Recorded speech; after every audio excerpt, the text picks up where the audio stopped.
Kebodohan yang sama terlontar dari mulut seorang muka dungu yang disebut-sebut sebagai pimpinan BMSI itu. Sebagai mahasiswa, dia menjadi terkenal bukan karena kejeniusan atau melahirkan karya gemilang, semacam menemukan anti COVID-19 misalnya.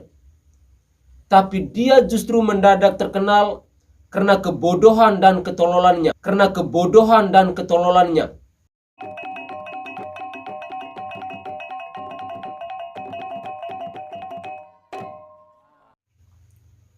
Halo Indonesia, salam NKRI. Pemuda dan pemudi itu adalah tiang bangsa. Di tangan muda-mudi terletak masa depan bangsa dan negara.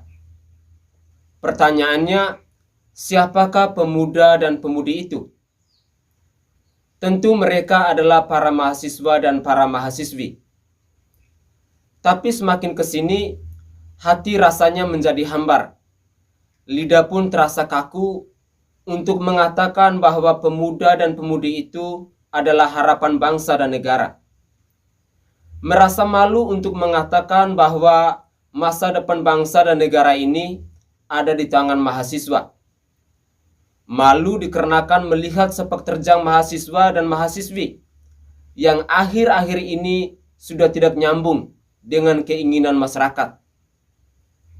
Mahasiswa dan mahasiswi sekarang sukanya demo, menyoal segala sesuatu yang dapat menyerempet presiden.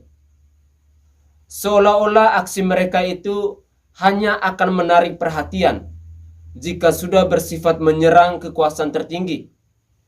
Seolah juga mereka hanya akan dianggap pahlawan jika sudah berani menyasar kepada kepala negara. Ini tentunya sangat miris dan sangat memalukan. Sebab mahasiswa dan mahasiswi zaman sekarang ibarat sekumpulan bebek. Dari segi usia, mereka memang sedang dalam masa pencarian jati diri. Tetapi dalam kondisi labil dan bingung itu, mereka malah menjadikan pemerintah sebagai pelampiasan emosi. Secara jumlah, mereka memang signifikan jika itu digunakan untuk aksi demo massa. Sama seperti gerombolan ormas pembela agama, di mana sebagian besar merupakan pengangguran dan hidup luntang-lantung. Mereka dikumpulkan untuk melakukan aksi demo tentu sangat efektif. Seperti itulah gambaran mahasiswa dan mahasiswi masa kini yang hobinya hanya demo dan demo tanpa ada gagasan yang jelas.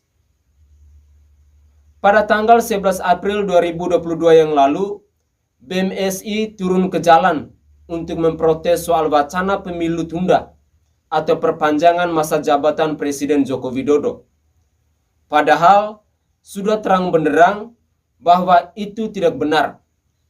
Presiden sendiri sudah mengumumkan soal pemilu yang akan dilangsungkan secara jadwal yang sudah dibuat. Tapi apa yang terjadi? Para mahasiswa dan mahasiswi itu masih saja melakukan aksi demo yang akhirnya berujung rusuh.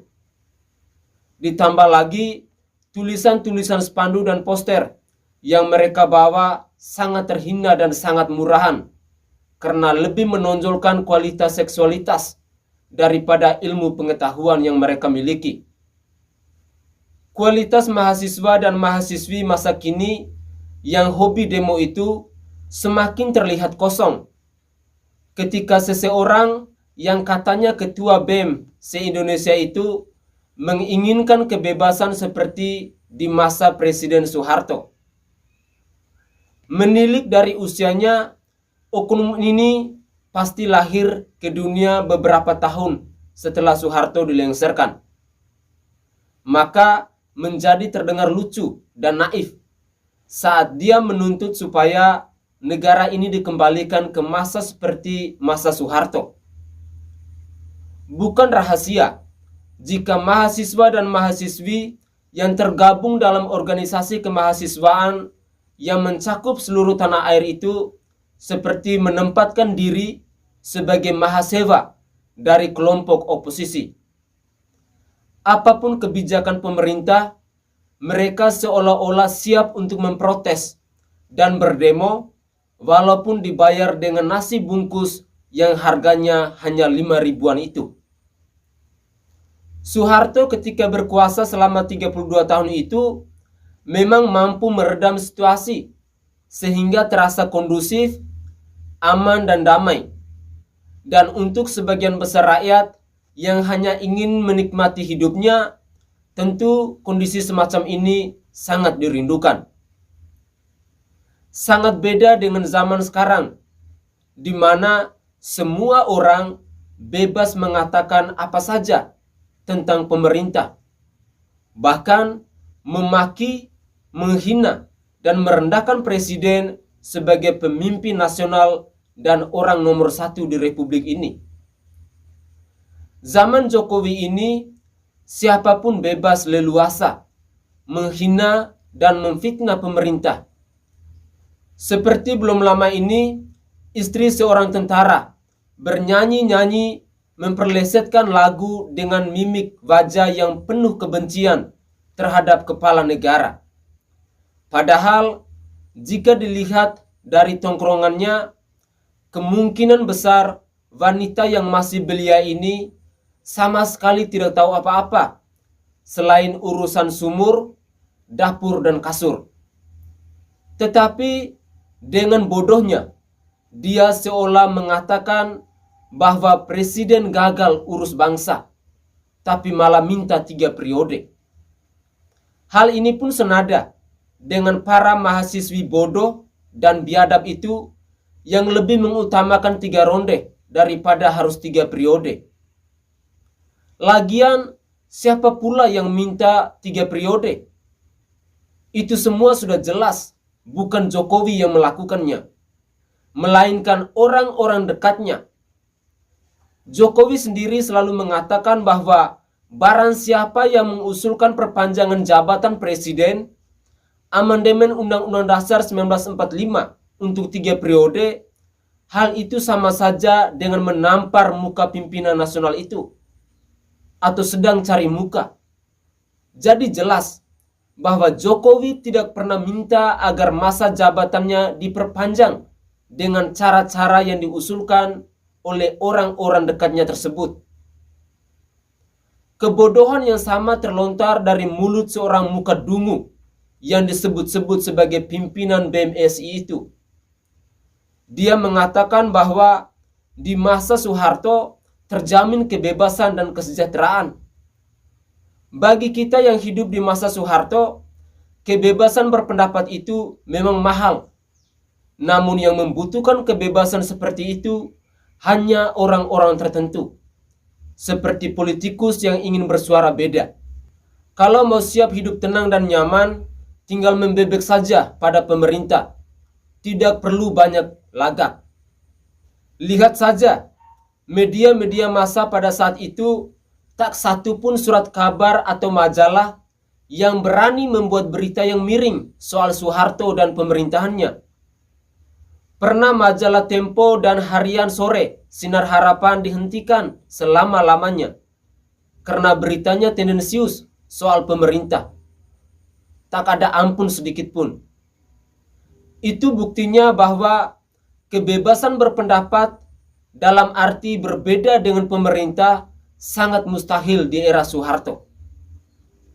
Maka ketika sekarang ini ada pemuda mahasiswa menuntut kebebasan seperti di masa Orde Baru dulu, tak perlu ragu untuk mengatakan bahwa dia sedang menunjukkan kebodohan dan ketololannya ke ruang publik. Sebab kalau dia pintar, pasti melek sejarah, sering membaca, sering bertukar pikiran, saling bagi pengalaman dengan orang lain. Namun ketika dia memperlihatkan sendiri bahwa dia kosong, lalu apa yang bisa kita harapkan dari generasi keroyokan seperti ini?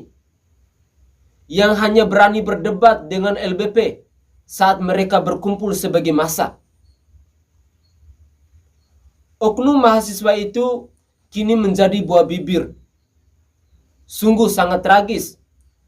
Sebagai mahasiswa, dia menjadi terkenal bukan karena kejeniusan atau melahirkan karya gemilang, semacam menemukan anti COVID-19 misalnya. Tapi dia justru mendadak terkenal karena kebodohan dan ketololannya. Entah bagaimana perasaan orang tuanya ketika mendapati anaknya seperti ini. Padahal, jika ingin menuntut sesuatu yang sama dengan zaman Soeharto, pemuda dan mahasiswa mestinya berdemo supaya Pancasila dan Undang-Undang Dasar 1945 dikembalikan secara utuh di negeri ini. Jangan ada daerah yang menerapkan perda-perda syariah yang jelas menjadi kontraproduktif dengan Pancasila dan UUD 1945. Atau jangan ada peluang sedikit pun bagi siapapun untuk memperlihatkan sikap atau pandangan sebagai anti Pancasila. Itulah yang semestinya dituntut para mahasiswa jika melakukan aksi demo. Kalau yang diinginkan itu adalah sesuatu yang ada di era Soeharto. Salam waras, salam NKRI. Saya Franciscus Adrianusai, salam hormat untuk kita semua.